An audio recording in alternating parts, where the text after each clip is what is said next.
Good morning friends, welcome to the ideal living family. నేను మీ ఎలుగు Suresh Kumar. So ఇవాళ ఒక వండర్ఫుల్ టాపిక్తో మీ ముందుకు వస్తున్నా. అదే మనం తప్పకుండా మనం ఎంచుకున్నటువంటి వృత్తిలో ఏదైనా సరే దాంట్లో ఒక చెరగని ముద్రను వేయగలగాలి. క్రికెట్ అనగానే మనకు గుర్తుకొచ్చి గాడ్ ఆఫ్ క్రికెట్ స్థాయికి ఎదిగినటువంటి సచిన్ టెండూల్కర్, ముంబై అంటే బాంబేకి చెందినటువంటి ఒక కుర్రాడు. తను చాలా పొట్టిగా ఉంటాడు. అతను పొట్టిగా ఉన్న అతను క్రికెట్ చరిత్రలో గ్రేట్ హైట్స్ కి ఎదిగినటువంటి మహానుభావుడు. మరి ఈవెన్ గాడ్ ఆఫ్ క్రికెట్ స్థాయికి ఎదిగినటువంటి వ్యక్తి సచిన్ టెండూల్కర్. చాలా మంది ఉండొచ్చు, ధోని ఉండొచ్చు, కోహ్లీ ఉండొచ్చు. బట్ ఒకటి, చాలా మందికి ప్రపంచానికి ఇన్స్పైర్ చేసినటువంటి భారతీయ క్రికెట్ అనగానే మనకు సచిన్ టెండూల్కర్ వస్తాడంట. అంతెందుకండి, డాన్స్ తీసుకోండి. డాన్స్ అనగానే ప్రపంచంలో మనకు గుర్తుకొచ్చేది మన ఆంధ్రప్రదేశ్ లో అయితే మనకు చిరంజీవి గుర్తుకు రావచ్చు ఒకప్పుడు. మరి మరి ప్రపంచాన్నంతా తన డాన్స్ తో షేక్ చేసినటువంటి వ్యక్తి మైకేల్ జాక్సన్. 1000 కోట్ల సామ్రాజ్యానికి తను ఒక అమెరికన్ నీగ్రో, పేద కుటుంబం నుంచి వచ్చినటువంటి ఒక అమెరికన్ నీగ్రో తన డాన్స్ తో ప్రపంచాన్ని షేక్ చేశాడు. అంత ఫ్లెక్సిబుల్ బాడీతో.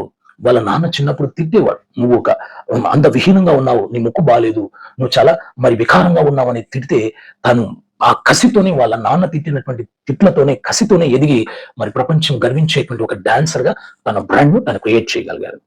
అంతెందుకని క్యాలిక్యులేషన్స్, మ్యాథమెటికల్ క్యాలిక్యులేషన్స్ అనగానే హ్యూమన్ కంప్యూటర్ అని ఒక ఆవిడ గుర్తుకొస్తుంది. శకుంతలాదేవి, బెంగళూరుకు సంబంధించినటువంటి శకుంతలాదేవి.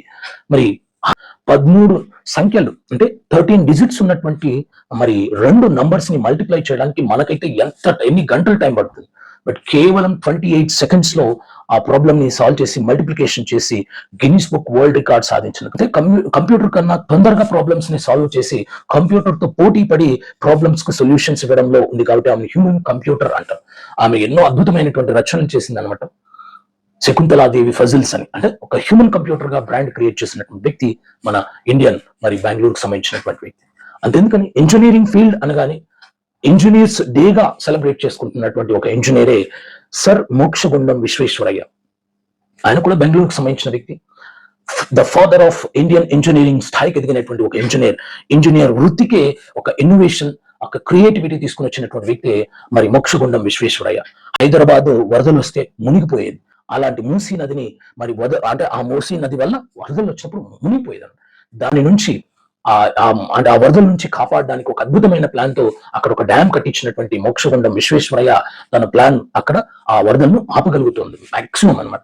సో అలాగండి, ఒక్కటి గుర్తుపెట్టుకోను, నువ్వు ఏ రంగాన్ని ఎంచుకున్నావు, టీచింగ్ కావచ్చు, డాక్టర్ ప్రొఫెషన్ కావచ్చు, ఏదైనా సరే నువ్వు ఎంచుకున్న రంగంలో నువ్వు ఒక చెరగని ముద్ర వెయ్యాలి. అంతెందుకండి, ఈరోజు ఇంగ్లీష్ అనగానే నీకు ప్రపంచంలో వినిపించే పేరే విలియం షేక్స్పియర్. విలియం షేక్స్పియర్ బతికినది కేవలం 52 ఇయర్సే, కానీ 5000 సంవత్సరాలకు కావలసిన ఆంగ్ల సాహిత్యాన్ని ఇచ్చిపోయాడు ఆ వ్యక్తి. అసలు ఆయన పేరు తలుచుకుంటేనే he has shaken the spear with his English literature. తన ఆంగ్ల సాహిత్యంలో ప్రపంచాన్ని మొత్తం షేక్ చేయగలిగినటువంటి విలియం షేక్స్పియర్ 1564 నుంచి 1616, కేవలం 52 సంవత్సరాల బ్రతికి తన యొక్క రచనలు, జూలియస్ సీజర్ కావచ్చు, రోమియో జూలియట్ కావచ్చు, యాజ్ యు లైక్ ఇట్ కావచ్చు, హామ్లెట్ కావచ్చు, అద్భుతమైన రచనలు చేసి ఫాదర్ ఆఫ్ మోడర్న్ ఇంగ్లీష్ గా పేరు పొందినటువంటి విలియం షేక్స్పియర్ ఒక్కొక్క డైలాగ్ తను చెప్పినటువంటి జూలియస్ సీజర్ నాటకంలో తీసుకుంటే మనకు ఒళ్ళు ఎంటుకలు నిక్కబుడ్చుకుంటాయని. పిరికి వాడు రోజు చేస్తాడు, ధైర్యవంతుడు ఒక్కసారి చేస్తాడు అనేటువంటి అద్భుతమైనటువంటి పవర్ఫుల్ డైలాగ్ ని చెప్పినదే William Shakespeare Julius and Caesar అనే నాటకం. A coward dies every in his life, but a valiant dies only once in his life. పిరికి వాడు రోజు చేస్తాడు, ధైర్యవంతుడు ఒక్కసారే చేస్తాడు అని చెప్పింది కూడా ఈయనే అనమాట. అంతెందుకని ఈయన ఒక అద్భుతమైన డైలాగ్ చెప్తారు. I want to kiss the death. I have guts like so. మృత్యుని ముద్దాడే దమ్ము నాకుంది అని ఒక అద్భుతమైన డైలాగ్ ను కూడా అతని డ్రామాలు, అతని రచనలు, అతని యొక్క పోయిటరీ మరి ప్రపంచానికి తలమానికంగా ఆంగ్ల సాహిత్య పితామహుడిగా, మోడర్న్ ఇంగ్లీష్ కు ఫాదర్ గా ఎదిగినటువంటి వ్యక్తి అనమాట. కాబట్టి మనం ఎంచుకున్నటువంటి రంగం ఏదైనా సరే మనం అద్భుతంగా దాంట్లో ఒక ఇన్నోవేటివ్ అట్లీస్ట్ మనం ప్రపంచ స్థాయిలో కాకపోయినా మన జిల్లాలో ఏదైనా ఒక అంశం కానీ, ఏదైనా ఒక ప్రొఫెషన్ మరి ఎత్తుకుంటే అందులో నీ పేరు వినిపించాలి అని మిమ్మల్ని అందరినీ నేను అర్థిస్తున్నాను ఫ్రెండ్స్. మనం చనిపోతే కనీసం మన జిల్లా కలెక్టర్ నివాళులు అర్పించే స్థాయికి ఎదగాలి. మరి వీళ్ళందరూ ఇంతకుముందు చెప్పిన వాళ్ళంతా వారు చనిపోతే ప్రపంచం యావత్తు నివాళులు అర్పించింది. వాళ్ళ దేశ రాష్ట్రపతులు మరి ప్రపంచంలోని దేశాధ్యక్షులు సైతం వాళ్ళకు నివాళులు అర్పించారు. కనీసం మనం చనిపోతే మన జిల్లా కలెక్టర్ అయినా ఒక గొప్ప వ్యక్తిని కోల్పోయింది అనేటువంటి మరి ఆ నివాళులు అర్పించే స్థాయికి ఎదగాలని కోరుకుంటూ నీవు ఎంచుకున్నటువంటి నీ వృత్తిలో చెరగని ముద్రను వేస్తావని కోరుతూ నీ ఎలుగు సురేష్ కుమార్. జై Hind. Thank you very much.